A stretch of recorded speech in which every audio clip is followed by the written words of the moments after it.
ओम गंग गणपतये नमो नमः।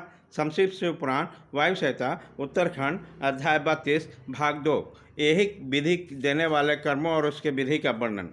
मूल मंत्र का 1 लाख जप करना चाहिए। पूजा कम से कम एक बार नहीं या 2-3 बार करना चाहिए, क्योंकि अधिक का अधिक फल होता है। होम सामग्री के लिए जितने द्रव्य हो उनमें से भी प्रत्येक द्रव्य को कम से कम 10 और अधिक से अधिक 100 आहुतियाँ देनी चाहिए। मारन और उच्चाटन आदि शिव को घोर रूप का चिंतन करना चाहिए। शांति क्रम या पौष्टिक क्रम करते समय शिवलिंग में शिवाग्नि तथा अन्य प्रतिमाओं में शिव के सौम्य रूप का ध्यान करना चाहिए। मारन आदि कर्मों के लोहे के बने हुए स्नोक और स्नुवा का उपयोग करना चाहिए। अन्य शांति आदि कर्मों में स्नोक और स्नुवा बनवाने चाहिए। मृत्यु पर विजय पाने के लिए घी दूध में मिलाए हुए दुर्वा मधु से घृत युक्त चरु से अथवा केवल दूध से भी हवन करना चाहिए तथा रोगों के शांति के लिए तिलों की आहुति देना चाहिए। समृद्धि की इच्छा रखने वाला पुरुष महान दरिद्र की शांति के लिए घी दूध अथवा केसर केवल कमल के फूलों से हवन करें। वंशीकरण का इच्छुक पुरुष घृत युक्त जाति पुष्प चमेली या मालती के फूल से हवन करें। द्विज को चाहिए कि घृत और करबीर पुष्पों से आहुति देकर आकर्षण का प्रयोग सफल करें। तेल के आहुतियों से उच्चाटन और मधु का आहुतियों से स्तंभन कर्म करें। सरसों की आहुति से भी स्तंभन किया जाता है। बड़ के बीज और तिल की आहुति द्वारा मारन और उच्चाटन करें। नारियल के तेल की आहुति देकर विद्वेषण कर्म करें। रोही के बीज की आहुति देकर बंधक का लाल तथा सरसों मिले हुए संपूर्ण होम द्रव्यों से सेना स्तंभन का प्रयोग करें। अभिचार क्रम में हस्तचालित यंत्र से तैयार किए हुए तेल की आहुति देनी चाहिए।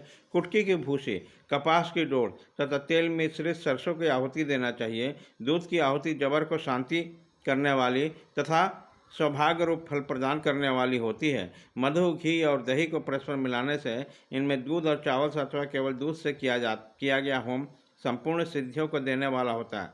साथ समिधा आदि से शांतिक अथवा पौष्टिक कर्म भी करें। विशेषतः द्रव्यों द्वारा होम करने पर वश्य और आकर्षण की सिद्धि होती है। बिल्व पत्रों का हवन वंशीकरण तथा आकर्षक का साधक तथा लक्ष्मी की प्राप्ति करने वाला होता है। साथ ही वह शत्रु पर विजय प्राप्त कराने वाला होता है। शांति काल में प्लास और खैर आदि सुविधाओं का होम करना चाहिए। क्रूरतापूर्वक क्रम में कनेर और आग की सुविधाएं होना चाहिए। लड़ाई झगड़ा में कटीले पेड़ों की सुविधाओं का हवन करना चाहिए। शांति और पुष्टि क्रम को विशेषतः शांत चित्त पुरुष ही करे। जो निर्दय और क्रोधी हो उसको अभिचारिक क्रम में प्रवृत्त होनी चाहिए, वह भी उस दशा में जबकि दुरावस्था चरम सीमा में पहुंच गई हो और उसके निवारण का दूसरा कोई उपाय न रह गया हो। आतताई को नष्ट करने के उद्देश्य से अभिचारिक क्रम करना चाहिए। अपने राष्ट्र हानि को हानि पहुंचाने के उद्देश्य से अभिचारिक क्रम कदापि नहीं करना चाहिए। यदि कोई आस्तिक परम धर्मात्मा माननीय पुरुष हो तो उसमें कभी भी आतताईपन का कार्य हो जाए तो उसको भी नष्ट करने के उद्देश्य से अभिचारिक क्रम का प्रयोग नहीं करना चाहिए। जो कोई भी मन वाणी और क्रिया द्वारा भगवान शिव के आश्रित हो उसके तथा राष्ट्रपति के उद्देश्य से अभिचारिक कर्म करके मनुष्य शीघ्र ही पतित हो जाता है। इसलिए कोई भी पुरुष जो अपने लिए सुख चाहता हो अपने राष्ट्रपालक राजा की तथा शिव भक्त की अभिचार आदि के द्वारा हिंसा न करें। दूसरे किसी के उद्देश्य से मारण आदि के प्रयोग करने पर पश्चात युक्त होकर प्रायश्चित करना चाहिए। निर्धन या धनवान पुरुष भी बाण लिंग, नर्मदा से प्रकट हुए शिवलिंग, ऋषियों द्वारा स्थापित लिंग या वैदिक लिंग में भगवान शंकर की पूजा करें। जहाँ ऐसे लिंग का अभाव हो वहाँ स्वर्ण और रत्न के बने हुए शिवलिंग में पूजा करनी चाहिए। यदि स्वर्ण और रत्नों को उपार्जक शक्ति न हो तो उस मन में भावनामय मूर्ति का निर्माण करके मानसिक पूजन करना चाहिए अथवा प्रतिनिधि द्रव्यों द्वारा शिवलिंग की कल्पना करना चाहिए जो किसी अंश में समर्थ और किसी अंश में असमर्थ है। वह भी यदि अपनी शक्ति के अनुसार पूजन कर्म करता है तो अवश्य फल का भागी होता है। जहाँ इस क्रम का अनुष्ठान करने पर भी फल नहीं दिखाई देता वहाँ 2-3 बार उसकी आवृत्ति कर दें। ऐसा करने से सर्वथा फल का दर्शन होगा। पूजा के उपयोग में आया हुआ जो स्वर्ण रत्न आदि उत्तम द्रव्य हो वह सब गुरु को दे देना चाहिए तथा उसके अतिरिक्त दक्षिणा भी देना चाहिए। यदि गुरु नहीं लेना चाहते हैं तो सब वस्तु भगवान शिव को ही समर्पित कर दें अथवा शिव भक्तों को दे दें। इनके सिवा दूसरे को देने का विधान नहीं है। जो पुरुष गुरु आदि को अपेक्षा न रखकर स्वयं यथाशक्ति पूजा संपन्न करता है वो भी ऐसा ही आचरण करें। पूजा में चढ़ाई हुई वस्तु स्वयं न ले।